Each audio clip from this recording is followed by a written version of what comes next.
Hi అండి, అందరికీ నమస్కారం. వెల్కమ్ టు అవర్ ఛానల్ తెలుగువారి ముచ్చట్లు. ఈరోజు మనం చెప్పుకోబోయే కథ పేరు మంచుపూల వాన. రచయిత రమాదేవి బాలబోయన గారు. శారదక్క, ఈరోజు మీరు మన భోజనాల ఆటోతో 13వ నెంబర్ రోడ్లోని రాజానందనం అపార్ట్మెంట్స్కి వెళ్ళి ఫుడ్ డెలివరీ చెయ్యండి అంది జ్యోతి మధ్య వయస్కురాలైన ఓ స్త్రీ వైపు చూస్తూ. అలాగే లేమ్మా అని తలూపుతూ ఇక తప్పుతుందా అన్నట్లుగా మొహం తిప్పుకొని కౌంటర్ మీదున్న ఐడెంటిటీ కార్డ్ మెడలో వేసుకుంది శారద.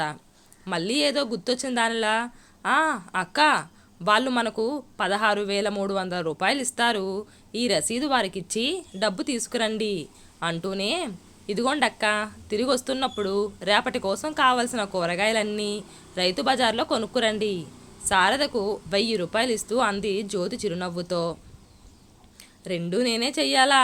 మరెవరినైనా పంపొచ్చుగా కాస్త విసురుగానే అడిగింది శారద. మనకు రేపు ఉదయం 2, సాయంత్రం 1, మొత్తం 3 ఆర్డర్లు ఉన్నాయక్క. వీళ్ళకి తలా ఒక పని ఉండనే ఉంది.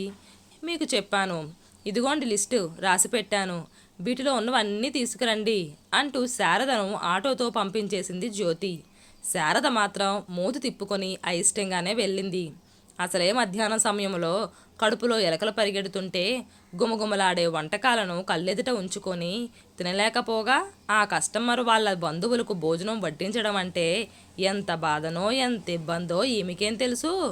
లోలోన గొనుక్కుంటూ ఆటోలో వెళ్ళిపోయింది శారద. ఎవరూ లేని తాను పొట్టకూటి కోసం అక్కడ పనిచేస్తే మాత్రం అలా తిండి తిప్పలు లేకుండా మార్చేస్తుందా అని తిట్టుకుంటుంది కూడా. చిన్నగా నవ్వుకుంటూ అక్కడున్న మరో 12 మంది మహిళలు తలా ఒక పని అప్పచెప్పింది జ్యోతి. తరువాత తన ఇతర పనుల్లో నిమగ్నమైపోయింది. నిజానికి అక్కడున్న వాళ్ళల్లో తక్కువ పనిచేసే శారద గుణం అందరికీ తెలుసు. అక్కడ వివిధ వయసుల్లో ఉన్న మహిళల్లో కొందరు బియ్యం, పప్పులు శుభ్రం చేయటం, కొందరు టిఫిన్లకు పప్పులు నానబెట్టడం, పచ్చళ్లకు ముక్కలు తరగటం, వడియాలు పెట్టడం లాంటి పనులన్నీ చకచకా చేస్తున్నారు.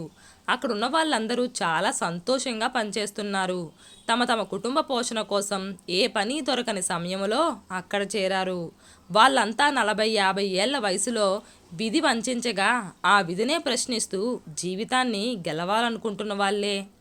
ముఖ్యంగా ఏనాడు యజమానురాలిగా ప్రవర్తించకుండా అందరినీ అక్క అక్క అంటూ పిలుస్తూ అందరినీ కలుపుకు తిరిగే జ్యోతి మనస్తత్వానికి, ఆమె ఆత్మీయతకు ఎంత పని చేసినా అలసటే తెలిసేది కాదు. పైగా పనిలో ఉత్సాహం పెరిగేది, మనది అనే భావం కలిగేది. అందుకే అంతా కలిసి జ్యోతి హోంలో ఆత్మీయ బంధువుల్లా ఉండేవారు. Jyothi catering and home food supply హోమ్కి ప్రొపరైటర్.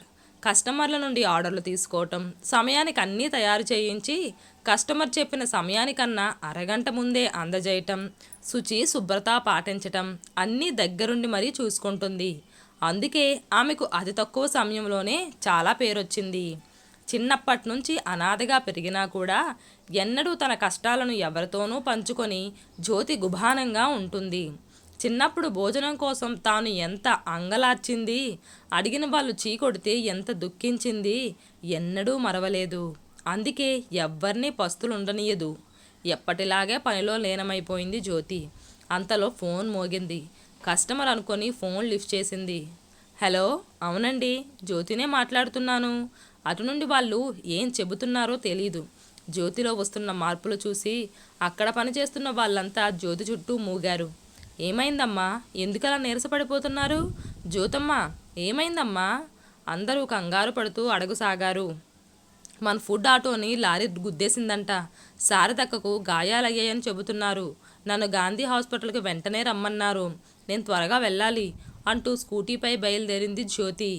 హాస్పిటల్ చేరుకున్న జ్యోతికి అదిరిపడే వాత చెప్పారు సిబ్బంది. చూడండి, జ్యోతి యాక్సిడెంట్లో శారదకు కడుపులో బలంగా దెబ్బ తగలడంతో లివర్ డ్యామేజ్ అయింది. వెంటనే లివర్ మార్పిడి శస్త్రచికిత్స చేయకుంటే ఆమెకు చాలా ప్రమాదం అని అన్నారు డాక్టర్. అయ్యో, మరిప్పుడు దాత ఎవరు దొరుకుతారు? ఏం చెయ్యాలో పాలుపోలేదు జ్యోతికి. ఇంతలో నేను ఇస్తాను జ్యోతమ్మ అంటూ వచ్చింది జ్యోతి దగ్గర పనిచేసే 70 ఏళ్ళ ఆవిడ. అది చూసి మాకు కూడా పరీక్ష చేయండి అంటూ వచ్చారు మిగిలిన వారంతా. ఎవరి గ్రూపు సరిపోలేదు, ఒక్క జ్యోతి లివర్ మాత్రమే సరిపోతుంది.